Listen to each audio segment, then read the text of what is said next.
नमस्कार दोस्तों, हिंदी के इस वीडियो में आप सभी का स्वागत है।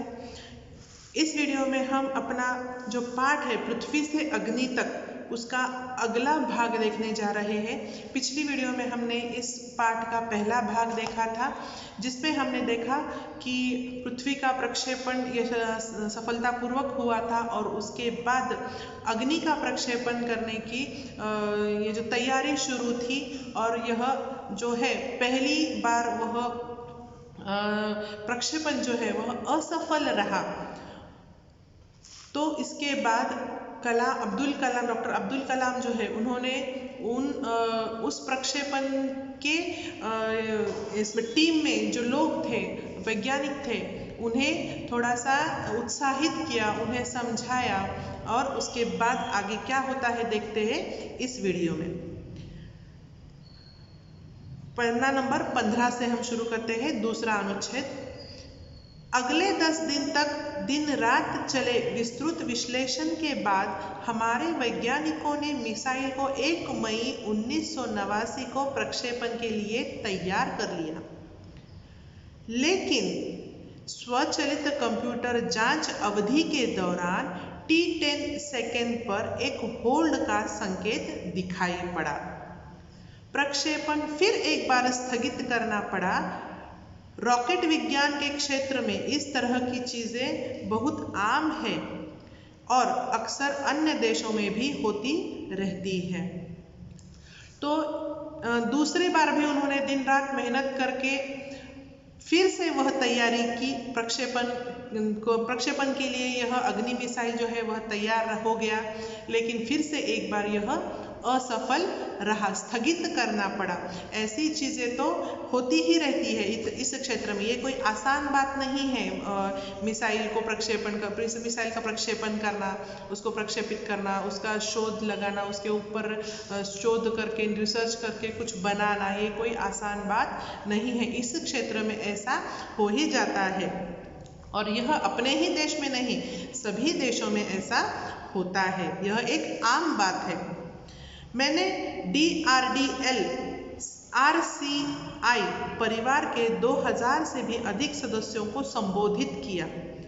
बहुत मुश्किल से ही कभी किसी प्रयोगशाला या R&D संस्थान को देश में पहली बार अग्नि जैसी प्रणाली विकसित करने का अवसर मिलता है। यह महान अवसर हमें दिया गया है। स्वाभाविक रूप से बड़े अवसर अपने साथ बराबर की चुनौतियां लेकर आते हैं। हमें हिम्मत नहीं हारनी चाहिए। समस्याओं को हमें हराने का मौका नहीं देना चाहिए। देश को हमसे सफलता से कम कुछ भी पाने का अधिकार नहीं है। आइए सफलता को लक्ष्य बनाएं। अपना संबोधन लगभग खत्म कर चुका था कि मैंने लोगों को कहते हुए पाया, मैं आपसे वादा करता हूँ, महीने के खत्म होने से पहले ही अग्नि का कामयाबी से प्रक्षेपण करने के बाद हम यहाँ वापस मिलेंगे। तो जब दूसरी बार यह प्रक्षेपण स्थगित हुआ, असफल रहा, तब भी सब लोग और फिर से नाराज हो गए, निराश हो गए। तो तभी लगभग 2000 से भी अधिक सदस्यों को फिर से एक बार डॉक्टर अब्दुल कलाम जी ने संबोधित किया, उन्हें फिर से समझाया कि ये जो अवसर है वह किसी को भी नहीं मिलता। यह बहुत बड़ा काम है और वह काम करने का मौका हमें मिला है। और जाहिर है कि ऐसे बड़े काम में चुनौतियां, संकट जो है वो भी बड़े ही होंगे, समस्याएं भी बड़ी ही होंगी। तो इसका सामना करने के लिए हम तैयार चाहिए। तो और देश को जो है हमसे सिर्फ सफलता चाहिए, इसके अलावा कुछ भी नहीं। तो यह सब सुनने के बाद सब लोग एकदम उत्साहित हो गए, प्रेरित हो गए, और वे कहने लगे कि हम इस महीने के खत्म होने तक यह पूरा काम करके हम एक बार फिर से प्रक्षेपण के लिए मिलेंगे। यह किसी आश्चर्य से कम नहीं था कि कैसे सैकड़ों कर्मचारियों ने लगातार काम करके प्रणाली की तैयारी का काम स्वीकार्यता परीक्षणों सहित केवल 10 दिन में पूरा कर डाला। तो इसके बाद यह आश्चर्यपूर्ण काम उन्होंने किया, 10 दिन में खत्म कर दिया। लेकिन अब बाधाएं पैदा करने की बारी विपरीत मौसम की थी। मतलब इतने टाइम क्या हो रहा था, इतने समय तक कि उन प्रक्षेपण की तकनीकी खराबी हो रही थी, लेकिन अब वह सब ठीक हो गया। अब कौन परेशान कर रहा था? खराब मौसम। यहाँ एक चक्रवात का खतरा मंडरा रहा था। सभी कार्य केंद्र उपग्रह संचार के जरिए आपस में जुड़े हुए थे। मौसम संबंधी आंकड़े रुक रुक कर आने लगे और 10 मिनट के अंतराल में उनकी बाढ़ सी आ गई। और मौसम बढ़ते बढ़ते इतना खराब हो गया कि हर केंद्र से सूचनाएं आने लगी कि यहाँ पे मौसम खराब है, यहाँ पे मौसम खराब है। तो यहाँ इसलिए इसके कारण फिर से उन्हें थोड़ी देर रुकना पड़ा।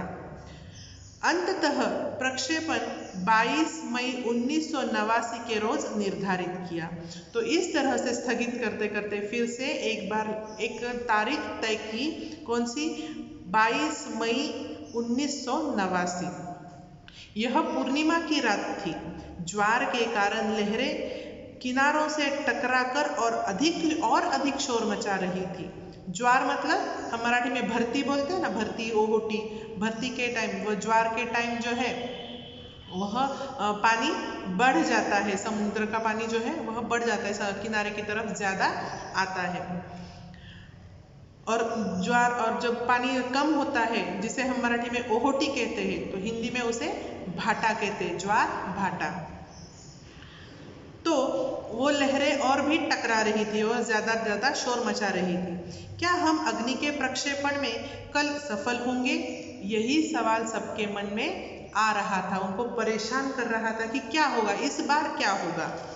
यह सवाल हमारे दिमागों में सबसे ऊपर था, लेकिन हम में से कोई भी उस सुंदर रात के जादू को खंडित नहीं करना चाहता था। एक लंबी खामोशी तोड़ते हुए आखिरकार रक्षा मंत्री महोदय ने मुझसे पूछा, कलाम, कल तुम अग्नि की कामयाबी का जश्न मनाने के लिए मुझसे क्या उपहार चाहोगे? देखिए, यह एक बहुत बड़ा वाक्य है। इससे क्या हमें अर्थ मिलता है कि यह जो रक्षा मंत्री है, उन्होंने कलाम जी के ऊपर कितना विश्वास दिखाया कि कल जो यह प्रक्षेपण होने वाला था वह जरूर होगा और वह कामयाब भी होगा।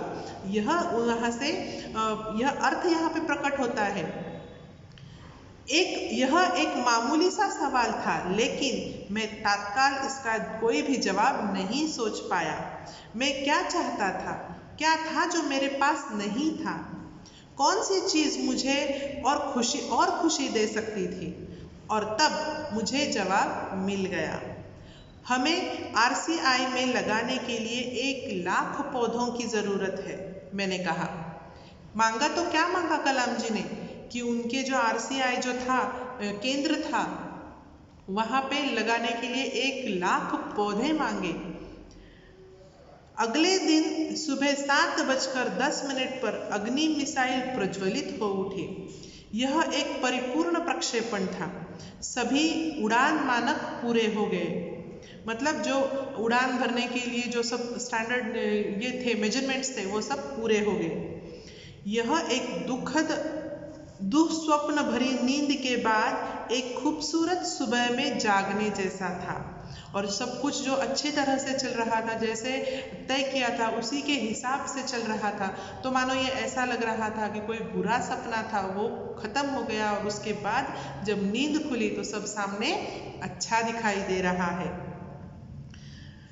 हम अनेक कार्य केंद्रों पर 5 साल की कड़ी मेहनत के बाद लॉन्च पैड पर आए थे। 5 साल तक उन्होंने इस प्रोजेक्ट पर काम किया था। पिछले 5 हफ्तों में गड़बड़ियों की एक श्रृंखला की अग्नि परीक्षा से गुजरते रहे थे, लेकिन अंततः हमने यह करके दिखा दिया। और 5 साल से काम तो कर ही रहे थे, किंतु पिछले 5 हफ्तों से भी अनेक कठिनाइयाँ, समस्याएं और इन समस्याओं का जो अग्नि परीक्षा जो थी वो सब पार करके ये सफल हो ही गए। यह मेरे जीवन के महानतम क्षणों में से एक था। सिर्फ 600 सेकंड्स की भव्य उड़ान ने हमारी सारी थकान को एक पल में धो डाला। सालों की मेहनत का क्या शानदार नतीजा मिला। और यह जो प्रक्षेपण था यह 600 सेकंड का था मात्र। और इस 600 सेकंड से इनकी सारी जो थकान थी, 5 साल की जो थकान थी, वो सब एक पल भर में मिटा डाली। यानी यह प्रक्षेपण यशस्वी हो गया, सफल हो गया। तो इस तरह से यहाँ पे यह पाठ खत्म हो गया है, समाप्त हो गया है। आशा है आपको यह समझ में आया होगा। तो अगली वीडियो में फिर से एक नया पाठ लेके मिलेंगे। तब तक गुड बाय।